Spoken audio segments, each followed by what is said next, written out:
வாங்க எயித்தில் நம்ம second year படிக்கலாம். ஆல்ரெடி நம்ம ஃபஸ்ட் இயர் எயித்தில் பார்த்துருப்போம். பார்க்காதவங்க லிங்க் வந்து டிஸ்கிரிப்ஷனில் கொடுக்குறேன், பார்த்துக்கோங்க. பாக்கியலக்ஷ்மி, உங்களுக்காக தான் இந்த வீடியோ. நீங்கள் தான் செகண்ட் இயர் கண்டினியூ பண்ண சொல்லி கேட்டிருந்தீங்க. இப்போ வந்து ரெண்டாவது இயரில் வந்து ஓடைன்னு ஒரு இது கொடுத்துருக்காங்க. அது யார் எழுதுனதுன்னா வாணிதாசன் தான்.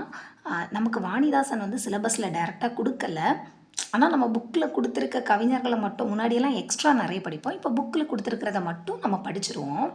இப்போ வாணிதாசன் வந்து தமிழகத்தின் வேர்ட்ஸ்வொர்த் அப்படின்னு அவங்கள சொல்கிறோம். அவங்களோட இயற்பெயர் என்னென்னு பார்த்தோன்னா அரங்கசாமி என்கிற எத்திராசலு. தமிழகத்தோட வேர்ட்ஸ்வொர்த், அடுத்த அரங்கசாமி என்கிற எத்திராசலு. தமிழ், தெலுங்கு, ஆங்கிலம், ஃப்ரெஞ்ச். தமிழ், தெலுங்கு, ஆங்கிலம், ஃப்ரெஞ்ச் 4 மொழி அவருக்கு தெரிஞ்சிருக்கு. கவிஞர் ஏறு பாவலர் மணி, இது ரெண்டும் இவரோட சிறப்பு பெயர். கவிஞர் ஏறு பாவலர் மணி. மொழி ஞாயிறுனா உங்களுக்கு யாருன்னு தெரியும். மொழி ஞாயிறுனா தேவநேய பாவாணர். அடுத்த பார்த்தோன்னா கவிஞாயிறு வந்து தாராபாரதி. இவங்க 2 பேருமே நம்ம சிலபஸில் வராங்க, அதுக்காக தான் சொன்னேன். இதை நோட் பண்ணிக்கோங்க. மொழி ஞாயிறு தேவநேய பாவாணர், கவிஞாயிறு வந்து தாராபாரதி. அடுத்த இவருக்கு ஃப்ரெஞ்சு அரசு வந்து செவாலியர் விருது கொடுத்துருக்கு. இவர் எழுதுனது பார்த்தோன்னா ஒரு தமிழச்சி வந்து எப்போவுமே தலையில் முல்லைப்பூ தான் சூடுவாள். தமிழச்சி எப்போவுமே தலையில் முல்லைப்பூ தான் சூடுவாள். அந்த முல்லைப்பூ கொடியில் தான் இருக்கும், அதனால தான் அது கொடிமுல்லை. அந்த கொடிமுல்லை எவ்வளோ தூரம் வளர்ந்துருக்குன்னா அந்த வானத்தை தொடுற அளவுக்கு, தொடுவானம் அளவுக்கு அப்படியே வளர்ந்துருக்கு. அது பார்க்குறதுக்கு நமக்கு அழகான ஒரு எழிலோவியம் போல் காட்சி தருது. இதை வந்து குழந்தை வந்து பார்க்குது அப்படின்னு ஞாபகம் வச்சுக்கோங்க. லாஸ்ட்டு குழந்தை இலக்கியம். இவ்வளவுதான். தமிழகத்தோட வேர்ட்ஸ்வொர்த்னு வாணிதாசன் அழைக்கப்படுறாரு. இவரோட இயற்பெயர் அரங்கசாமி என்கிற எத்திராசலு. பாரதிதாசனோட மாணவர். கவிஞர் ஏறு பாவலர் மணி, இது ரெண்டும் இவரோட சிறப்பு பெயர்கள். ஃப்ரெஞ்சு அரசு இவருக்கு செவாலியர் விருது கொடுக்குது. தமிழச்சி, கொடிமுல்லை, தொடுவானம், எழிலோவியம், குழந்தை இலக்கியம். மொழி ஞாயிறுனா யாருன்னு பார்த்தோம், தேவநேய பாவாணர். கவிஞாயிறுனா யார், தாராபாரதி. அடுத்து இவர் பிறக்கிற வருஷத்தை பார்ப்போம். 1915. இந்த வருஷம் நடக்கிற சம்பவம் என்ன, காந்தி வந்து நமக்கு வந்து தென்னாப்பிரிக்காலேருந்து இந்தியாவுக்கு வராரு. அந்த வருஷம்தான். அவர் வந்து எப்போ வருவாருன்னா ஜானில் வந்துடுவார். ஆனால் இங்கே எப்போன்னா ஜூலை 22 இவர் பிறக்கிறாரு. எப்போ இறக்குறாருனா 1974 ஆகஸ்ட் 7 இறக்குறாரு. கிட்டத்தட்ட 59 வயசு வரை வாழ்ந்திருக்காரு. இப்போ இதில் இருக்க பாட்டை மட்டும் நம்ம லைட்டாக ஒரு வாட்டி ரீட் பண்ணிடுவோம்.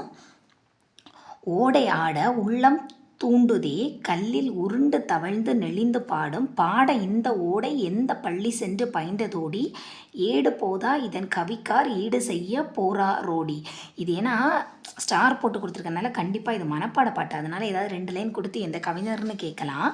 நன்சை புன்சைக்கு உணவை ஊட்டி, நாட்டு மக்கள் வறுமை ஓட்டி, கொஞ்சு குலவி கரையை வாட்டி, குளிர்ந்த புல்லுக்கு இன்பம் ஊட்டி, நெஞ்சில் ஈரம் இல்லார் நாண நீளுழைப்பை கொடையை காட்டி, செஞ்சொல் மாதர் வள்ளைப்பாட்டின் சீருக்கு ஏற்ப முளவை மீட்டும். இதில் வந்து செஞ்சொல், இது எப்படி பிரிப்பீங்க, செம்மை ப்ளஸ் சொல். அடுத்த இதில் இருக்கக்கூடிய சொல்லும் பொருளும் பார்த்துருவோம். சொல்லும் பொருளும் வந்து நமக்கு முக்கியமானது. சொல்லும் பொருளும் எப்படி படிக்கணும்னா ஆப்ஷன் இல்லாமலேயே நம்ம அடிக்கிற மாதிரி நம்ம சொல்லும் பொருளும் அவ்வளோ தெளிவாக இருக்கணும். ஏன்னா ஆப்ஷன் கண்டிப்பாக நமக்கு கன்ஃபியூஷன் ஆயிரும். அதனால சொல்லும் பொருளும் அந்த சொல்லை பார்த்தோன்னே இதுதான் பொருளும்னு ஆப்ஷன் பார்க்குறதுக்கு முன்னாடியே தெரிஞ்சிட்டோன்னா நம்ம ஆப்ஷன் பார்க்கும்போது குழம்ப மாட்டோம். தூண்டுதல்னா ஆர்வம் கொள்ளுதல், நமக்கு இது தெரியும். தூண்டுதல்னா ஆர்வம் கொள்ளுதல். ஈரம்னா இரக்கம். முழவுன்னா இசைக்கருவி. இசைன்னு மட்டும் கொடுத்துருந்தாங்கன்னா இதுக்கு புகழ். முழவுன்னா இசைக்கருவி, இசை மட்டும் இருந்துச்சுன்னா புகழ். நன்சைனா நிறைந்த நீர்வளத்தோடு பயிர்கள் விளையக்கூடிய நிலம். புன்சைனா குறைந்த நீரால் பயிர்கள் விளையக்கூடிய நிலம். வள்ளைப்பாட்டுனா நெல் குத்தும்போது பாடக்கூடிய பாட்டு. பயிலுதல்னா படித்தல் இதான் இலக்கண குறிப்பில் தொழிற்பெயரில் வரும். நாணம்னா வெட்கம். செஞ்சொல்னா திருந்திய சொல். இதில் மேக்ஸிமம் நமக்கு டிஃப்ரெண்ட்டாக இருக்கிறது வந்து முழவு இசைக்கருவி. வேற எல்லாம் நம்ம ஓரளவு சொல்லிடுவோம். செஞ்சொல்னா திருந்திய சொல். இவ்வளவு தான் ஓடையில் இருக்கிறது. அடுத்த இந்த புக் பேக்கை பார்த்துருவோம். மதிப்பீடு. பள்ளிக்கு சென்று கல்வி டேஸ் சிறப்பு. கல்வி பயிலுதல் சிறப்பு. செஞ்சொல் மாதரின் வள்ளைப்பாட்டிற்கு ஏற்ப முளவை மீட்டுவது எதுனா ஓடை. நன்சை நன்மை ப்ளஸ் செய். நீள் உழைப்பு நீள் ப்ளஸ் உழைப்பு. சீருக்கு ப்ளஸ் ஏற்ப சீருக்கேற்ப. அடுத்த பார்த்தோன்னா ஓடை ப்ளஸ் ஆட ஓடை ஆட.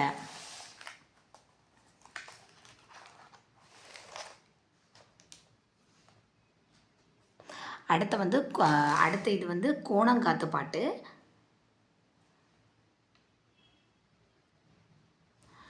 கோணங்காத்து பாட்டில் வந்து சொல்லும் பொருளும் பார்த்தோன்னா, முகில் மேகம், கெடி கலங்கினா மிக வருந்தி, சம்பிரமுடம்னா முறையாக, சேகரம்னா கூட்டம், காங்கேய நாடு கொங்கு மண்டலத்தின் 24 நாடுகளில் ஒன்று, விண்ணம்னா சேதம், வாகுனா சரியாக, காலன்னா யமன், காலன்னாலும் யமன் தான், நம்மன்னாலும் யமன் தான், மெத்தனா மிகவும், முகில்னு பார்த்தோன்னா மேகம், கெடி கலங்கினா மிக வருந்தி, சம்பிரமுடன் முறையாக, சேகரம்னா கூட்டம், காங்கேய நாடு கொங்கு மண்டலத்தில் இருக்கக்கூடிய 24 நாடுகளில் ஒன்று. கொங்கு மண்டலம் எந்த சைடு வரும்? அந்த கோயம்புத்தூர், ஈரோடு, நாமக்கல் அந்த சைடெல்லாம் தான் கொங்கு மண்டலத்தில் சேரும். விண்ணம்னா சேதம், இது வித்தியாசமாக இருக்குது, அதனால் பார்த்து வச்சுக்கோங்க.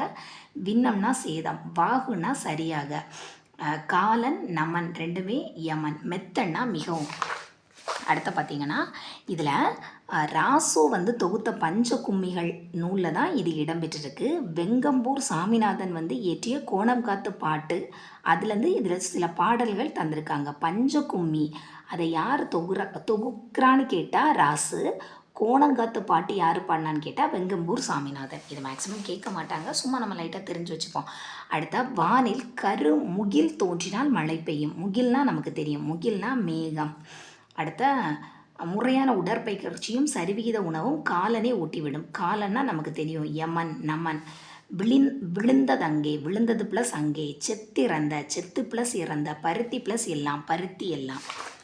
அடுத்த வந்து நிலம் பொது. இதில் பெருசாக எதுவுமே நம்ம பார்த்துக்க வேணாம். அமெரிக்காவில் இருக்கக்கூடிய பூஜே சவுண்ட், அந்த இடத்துல பூஜே சவுண்ட், அங்கே சுகுவாமிஸ் பழங்குடியினர், அவங்களோட தலைவர் சியாட்டல். அமெரிக்காவில் பூஜே சவுண்ட், சுகுவாமிஸ் பழங்குடியினர், சியாட்டல். இதில் அவர் என்ன சொல்லுவாருன்னா, அதாவது அமெரிக்காவில் ஒரு காட்டில் இவங்க இருந்துகிட்ருப்பாங்க, அந்த இடத்த காலி பண்ண சொல்லி அவங்களுக்கு அறிவிப்பு வரும்போது அவர் குடியரசுத் தலைவருக்கு ஒரு கடிதம் எழுதுறாரு. அதில் என்னென்ன கொடுத்துருக்கேன்டா, இதில் என்னது, நறுமணம் மிகுந்த மலர்களை என்ன சொல்லியிருக்காங்கன்னா சகோதரிகள்னு சொல்லியிருக்காங்க. மான், குதிரை, கழுகுலாம் இவங்களோட சகோதரர்கள். அடுத்த ஆறுகளெல்லாம் உடன் பிறந்தவர்கள். அந்த நீரோட முணுமுணுப்பை வந்து பாட்டனாரோட குரல்னு சொல்லியிருக்காங்க. முக்கியமானது இது மட்டும்தாண்டே, என்னென்னா பூமியை வந்து தாய்னு சொல்லியிருக்காங்க, வானத்தை வந்து தந்தைன்னு சொல்லியிருக்காங்க.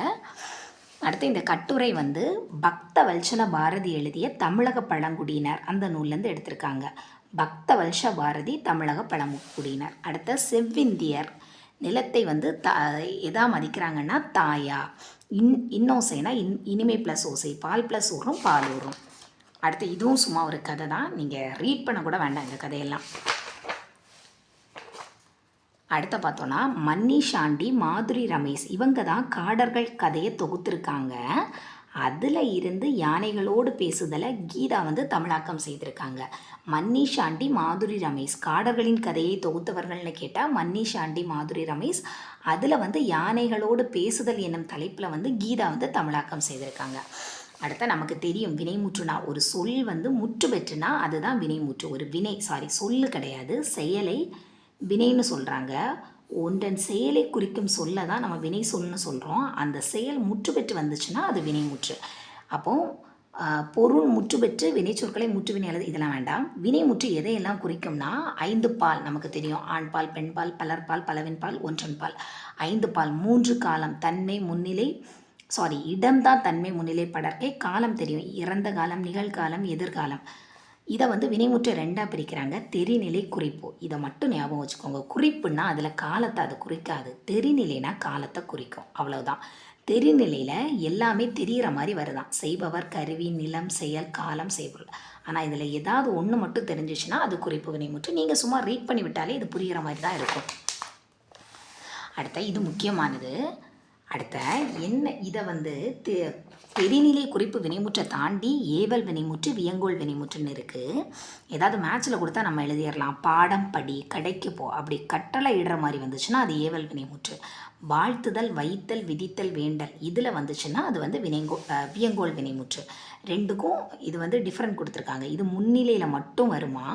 வியங்கோல் வந்து இரு திணை, ஐம்பால், மூவிடம், அப்போது தன்மை முன்னிலை படர்கை எல்லாத்துலேயுமே வியங்கோல் வருது. ஏவல் வந்து ஏன்னா முன்னாடி இருக்கவங்கள மட்டும்தானே சொல்லுவோம், ஓடு, போ, படி, அப்படின்னு கட்டளையிடுற மாதிரி முன்னாடி இருக்கிறவங்கள மட்டும்தான் சொல்லுவோம். அதனால தான் முன்னிலை. ஒருமை பன்மை வேறுபாடு வந்து நமக்கு இதில் தெரியும். ஒரு ஆளை சொல்கிறோமா, ரெண்டு ஆளாக சொல்கிறோமா, அதுக்கு தான் இதில் கொடுத்துருக்காங்க. எழுதுன்னு சொல்லக்கூடியது ஒருமை, எழுது மின் சொல்லக்கூடியது பன்மை. நாம் இப்போ வந்து எழுதுங்கள் அதை தான் யூஸ் பண்ணுறோம், எழுது மின் அப்படி யூஸ் பண்ணுறது இல்லை. அடுத்த கட்டளை பொருளை மட்டுமே உணர்த்தும். ஓடு, பாடு, இரு, எலும்பு அப்படின்னு கட்டளையில் மட்டும்தான் வரும். இங்கே வாழ்த்துதல், வைத்தல், விதித்தல், வேண்டலில் வரும். ஏவல் வினைமுற்று விகுதி பெற்றும் பெறாமலும் வரும். ஆனால் வியங்கோல் வினைமுற்று வந்து விகுதி பெற்று தான் வரும். அடுத்த இதில் வந்து நம்ம எல்லாமே பார்த்தோம்ல, வியங்கோல் வினைமுற்று வந்து மூவிடங்களில் வரும்னு. ஆனால் விதித்தல் பொருளில் வரக்கூடிய வியங்கோல் வினைமுற்று மட்டும் தன்மையில் வராதான். தன்மையில் எது வராது? விதித்தல் மட்டும் வராது. இயர், அல் இந்த ரெண்டும் இப்போ தற்காலத்தில் வழக்கில் இல்லைன்னு கொடுத்துருக்காங்க. அடுத்த பார்த்தோன்னா மாடு வயலில் புல்லை மேய்ந்தது. இந்த தொடரில் உள்ள வினைமுற்று என்னென்னா மேய்ந்தது. இறந்த கால வினைமுற்று இதையெல்லாம் வாசித்தோன்னா நடக்கிறான், உண்பான். உண்பான் வந்து எதிர்காலம், ஓடாது இது வந்து எதிர்முறையாக வருது. நடக்கிறான்னா இப்போ நடந்துட்டுருக்கிறது. படித்தான்ங்கிறது தான் எதிர்காலம். நம்ம பார்த்தோம் ஏவல் முனைமுற்றுனா ஒரு கட்டளை இடுற மாதிரி வர்றது, அது இதில் ஓடு வருது. ஏன் அப்போ செல்க இதுவும் அப்படின்னு சொல்லலாம். இது இது வந்து ஏஎன்ல வந்து அது வியங்கோல் வினைமுற்றில் சொல்லுவோம். அடுத்து இதில் ஒன்று மட்டும், உலக இயற்கை வள பாதுகாப்பு நாள் ஜூலை 28. உலக இயற்கை வள பாதுகாப்பு நாள். இது சம்மந்தமாக வேறு ஏதாவது டேட்டா இருந்தால் நீங்கள் சொல்லுங்கள், நம்ம ஞாபகம் வச்சுக்கிற மாதிரி. உலக இயற்கை வள பாதுகாப்பு நாள். அடுத்து இதில் கொஞ்சம் நாள் கொடுத்துருக்காங்க. உலக ஈரநில நாள் பிப்ரவரி 2. இது வந்து என்னென்னா இந்த சதுப்பு நிலங்கள் இருக்குல்ல, ஈரநிலங்கள் பாதுகாக்கிறதுக்காக அந்த நாள் தான். இந்த நாளில் தான் அதுக்கான மாநாடு நடக்கும். அதனால தான் பிப்ரவரி 2 உலக ஈரநில நாளாக கொண்டாடிக்கிட்டு இருக்கோம். ஓசோன் நாளை எப்படி ஞாபகம் வச்சுக்கோங்கன்னா, செப்டம்பர் 15 யார் பிறப்பா, செப்டம்பர் 17 யார் பிறப்பா. செப்டம்பர் 15 அண்ணா பிறக்கிறாரு, செப்டம்பர் 17 பெரியார் பிறக்கிறாரு. இவங்க 2 பேருக்கும் இடையில தான் ஓசோன் இருக்குது. அண்ணாக்கும் பெரியாருக்கும் நடுவில் ஓசோன் இருக்குது. அதனால தான் செப்டம்பர் 16. அடுத்த உலக இயற்கை நாள் பார்த்தோன்னா அக்டோபர் 3. காந்தி பிறந்ததுக்கு அடுத்த நாள் உலக இயற்கை நாள். வனவிலங்கு நாள்னு பார்த்தோன்னா பெரிய ராமலிங்கர் வந்து வனவிலங்கு மேலெல்லாம் பாசமாக இருப்பார். அவர் அக்டோபர் 5 தான் பிறக்கிறாரு. அதனால அக்டோபர் 6 வந்து நம்ம உலக வனவிலங்கு நாள்னு கொண்டாடுறோம். இயற்கை சீரழிவு தடுப்பு நாள், இது அவர் பிறக்கிற நாளே தான். ராமலிங்கர் வந்து அக்டோபர் 5, அக்டோபர் மாதம் 5ஆம் தேதி எப்போ பிறப்பாருன்னா 1823 பிறப்பார். 1874 காந்தி இறந்த நாள் அன்னைக்கு இறப்பார், ஜனவரி 30. உலக இயற்கை வள பாதுகாப்பு நாளாக நம்ம முன்னாடி பேசல பார்த்தது தான் ஜூலை 28. அடுத்த பார்த்தோன்னா தொடரோட வகைகள் கொடுத்துருக்காங்க. சாரி, ஒரு ஃபோன் கால் வந்துச்சு. தொடரோட வகைகள் பார்த்தோன்னா தொடர்கள் பொருள் அடிப்படையில் 4 வகைப்படும். ஒன்று வந்து செய்தி தொடர், வினா தொடர், விளைவு தொடர், உணர்ச்சி தொடர்னு சொல்கிறாங்க. செய்தினா உங்களுக்கு பார்த்தோன்னே தெரியும், ஒரு விஷயத்தை தெளிவாக சொல்கிறது தான். கரிகாலன் கல்லணையை கட்டினான். வினானா கொஸ்டின் மார்க் இருந்தாலே அது வினா தான். விளைவு தொடர்னு பார்த்தோன்னா நம்ம இதுதான் பார்த்தோம், இளமையில் கல், இது வந்து கல் அப்படின்னு சொல்கிறாங்களா, இது வந்து ஏவல்ல வருது. அடுத்த உன் திருக்குறள் நூலை தருக, நம்ம வேண்டி கேட்குறோம். உழவு தொழில் வாழ்க, இது வாழ்த்துறோம். வைத்தல் வந்து கல்லாமை ஒழிக, நம்ம பார்த்தோம். வைத்தல் பொருளில் வந்துச்சுன்னா அது வந்து தன்மையில் வராதுன்னு. அடுத்த ஆச்சரியக்குறி வந்தாலே அது வந்து உணர்ச்சி தொடர்னு நமக்கு தெரியும். அது வாசித்தாலும் அதுதான், அவ்வளோதான், அதில் பெருசாக எதுவும் இல்லை. அடுத்த வந்து இந்த கலைச்சொற்கள் மட்டும் 10 மார்க்குக்கு கொடுத்துருக்காங்க. ஆனால் கலைச்சொற்கள் நம்ம அன்றாட வாழ்க்கையில் பயன்படுத்துகிற மாதிரி இருக்கிறதும் நம்ம தெரிஞ்சுக்கணும். பாலிட்டியில் வர்றது, எல்லா புக்குக்கு பின்னாடியும், நமக்கு சோஷியல் புக்குக்கு பின்னாடி வர்றது லைட்டாக ஒரு வாட்டி வாசித்தாது நம்ம விட்டுருவோம். ட்ரைப்ஸ் வந்து பழங்குடியினர், பிளைன் வந்து சமவெளி, வேலி வந்து பள்ளத்தாக்கு, திக்கட் வந்து புதர், ரிச் வந்து மலைமுகடு, லோக்கஸ்ட் வந்து வெட்டுக்கிளி, லியோபார்ட் வந்து சிறுத்தை, பட்டு வந்து முட்டு. இதையும் நீங்கள் பார்த்து வச்சுக்கோங்க. மேக்ஸிமம் இதுவும் ஆப்ஷன் இல்லாமல் அடிக்க தெரிஞ்சால் கொஞ்சம் நல்லாயிருக்கும்.